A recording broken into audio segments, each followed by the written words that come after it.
नमस्कार. आज आपण हरभऱ्याच्या पानाची भाजी बनवणार आहोत. एकदम टेस्टी अशी झटपट तयार होणारी भाजी आहे. त्यासाठी मिक्सरच्या भांड्यामध्ये मी भाजलेली शेंगदाणे घेतली, त्याची पावडर बनवून घेतली. त्याच भांड्यामध्ये 7-8 लसूण पाकळ्या, 7-8 हिरव्या मिरच्या तुम्ही तुमच्या आवडीनुसार कमी जास्त करू शकता. त्यामध्ये छोटा चम्मच जिरं, चवीनुसार मीठ टाकून याची आपल्याला पेस्ट बनवून घ्यायची आहे. इथे आपली पेस्ट तयार आहे.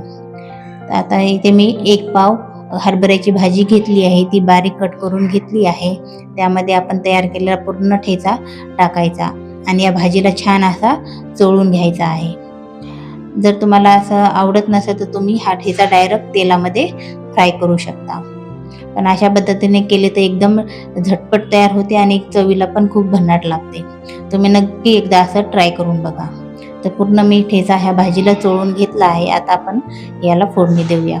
तर इथे मी पॅन गरम करायला आधीच ठेवला होता. त्यामध्ये मी 2 चम्मच तेल टाकलं आहे.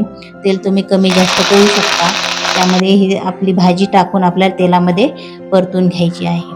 ह्या भाजीला तेल थोडंसं जास्तच लागतं, तर ही छान आपल्याला तेलामध्ये परतून घ्यायची आहे.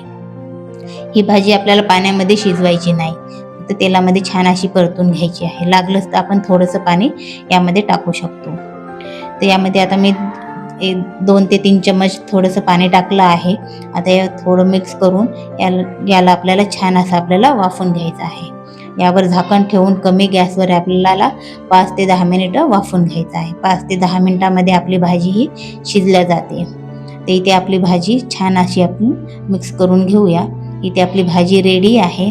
आता जे आपण शेंगदाण्याचं पावडर बनवलं होतं ते यामध्ये घालूया आणि याला छान मिक्स करून घेऊया. जर तुम्हाला शेंगदाण्याचं पावडर यामध्ये टाकायला आवडत नसेल तुम्ही स्किप करू शकता, पण ह्या शेंगदाण्यामुळे एकदम छान चव लागते. तर इथे आपली भाजी रेडी आहे. तुम्ही पोळीसोबत किंवा ज्वारीच्या भाकरीसोबत याला खाऊ शकता. पण ज्वारीच्या भाकरीसोबत एकदम भन्नाट अशी लागते. तर तुम्हाला कशी वाटली रेसिपी मला कमेंटमध्ये नक्की सांगा. आवडल्यास लाईक, शेअर, सबस्क्राईब करायला विसरू नका. तोपर्यंत मस्त खा आणि स्वस्त रहा. परत भेटू अशा छान छान रेसिपीसोबत.